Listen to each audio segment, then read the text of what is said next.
Hey guys, welcome back to the channel. Today we're going to talk about the updated mod list for the E93 M3 that we currently own. We have added a lot of mods to it ever since the last mod list video I did. So I'm just going to update you guys on what we've added so far. So a brief overview of everything we've done to the car. Let's start with the wheels.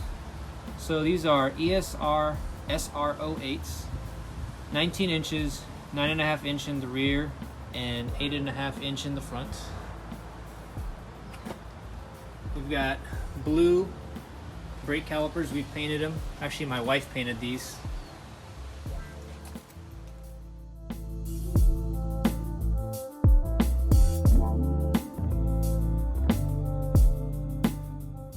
We've also got tire pressure monitoring systems on our wheels, because the tire pressure monitoring system sucks on the E93 generation and it's unreliable and broken, but these ones give us real-time tire pressure readings, so I find these a lot more useful than the stock system.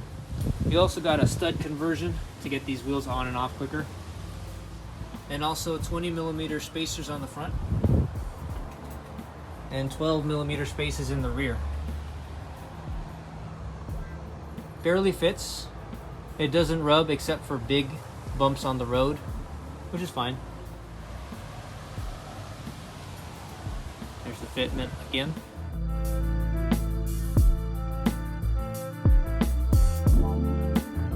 For the brake calipers, we have Akebono ceramic brake pads, and they're great pads because they don't really have any brake dust. I never have to clean these wheels, they're always clean, and that's another reason I went for those Akebono brake pads. They just always keep the wheels clean and never have to worry about cleaning them, and they also stop really well, no noises. We've got a chrome delete using Plasti-Dip on all of the chrome bits in the car, including the trim on the sides, using Plasti-Dip. Carbon fiber door handles,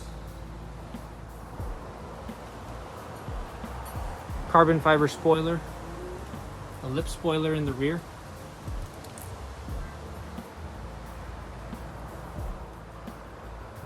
plexiglass wind deflector, helps with reducing wind noise for the passengers and for myself. We were able to put our Instagram handle right on it. I think it looks nice and clean.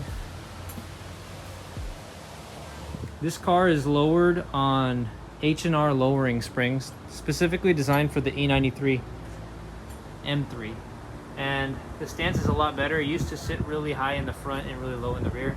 Now it looks a little more evened out and a lot better look now in stance. For the front, we added some carbon fiber splitters to match the black and white theme of this car. And I put in some upgraded LED headlights from Precision Raceworks to help modernize the look of the car.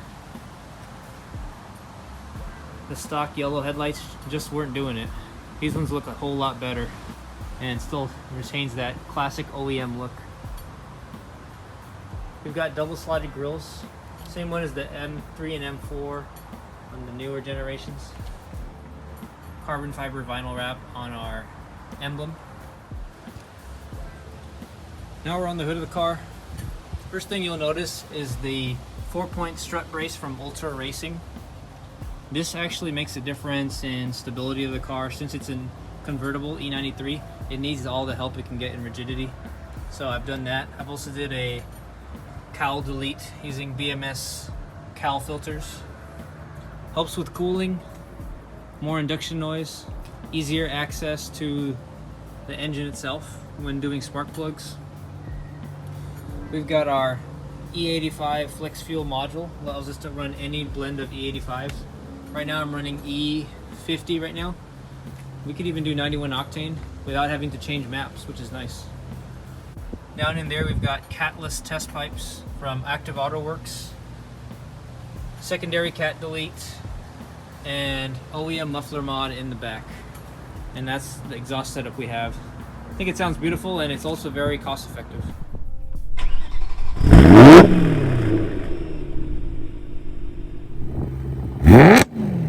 Another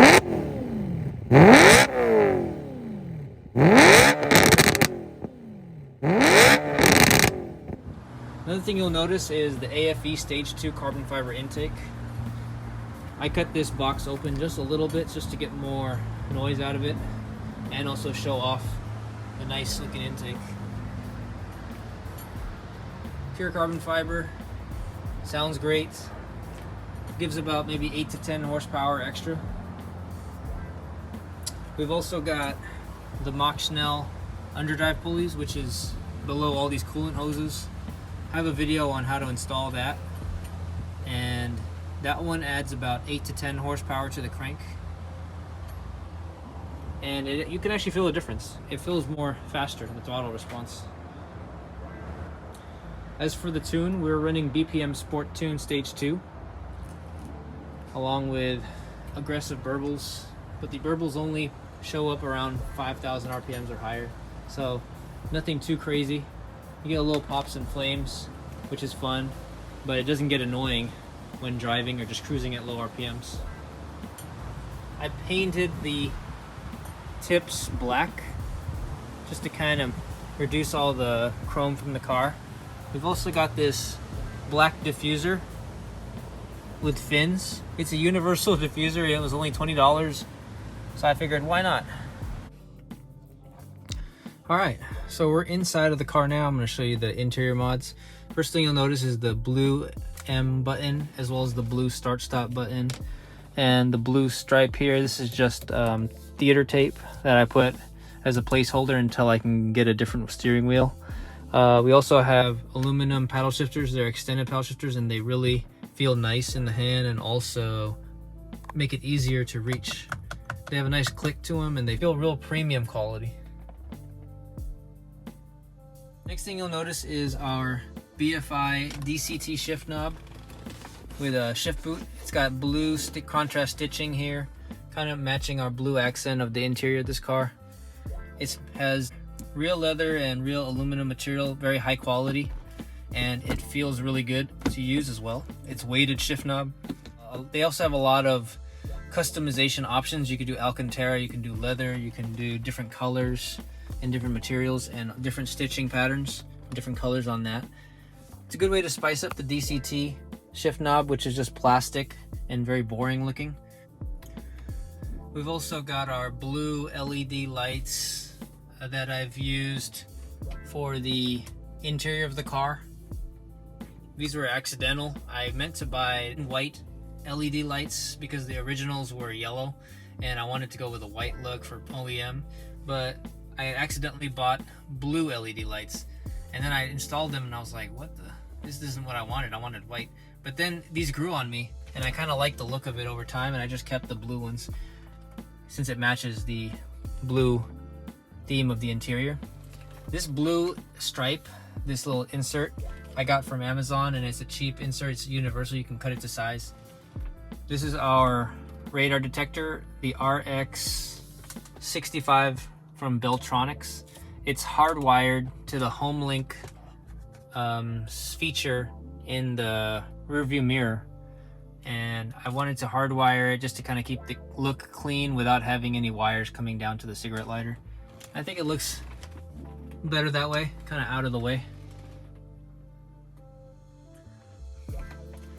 Next is our Android 10.0 head unit.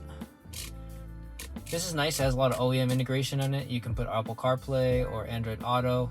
It has a backup camera, which is very useful in this car.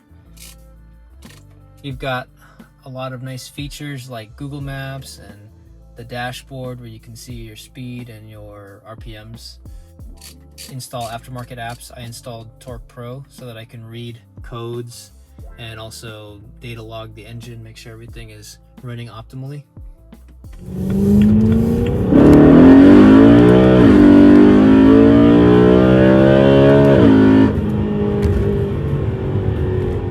It still retains the OEM head unit screens. As you see here, we're back in the main unit again.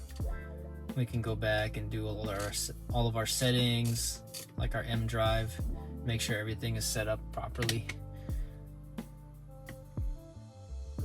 You can change the iDrive skins to the newer model ones or the older model ones. I personally like iDrive 6, which I think this is iDrive 6. I like this one, so I just stick with this one.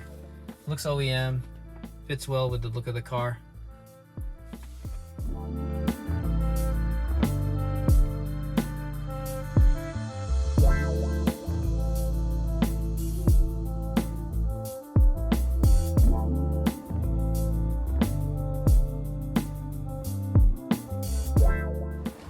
So that's all the mods so far that's been done to our E93 M3. We're happy with where it's at so far, but if you have any ideas on what kind of mods or upgrades we should add next, please let us know. And I'll try and make a video on it, and would love to hear you guys' feedback. We're always looking for new ideas on what to do with this car. This is our weekend car, and we love experimenting and also adding new things to it and modifying it. Thanks again for watching, guys. We'll see you on the next video.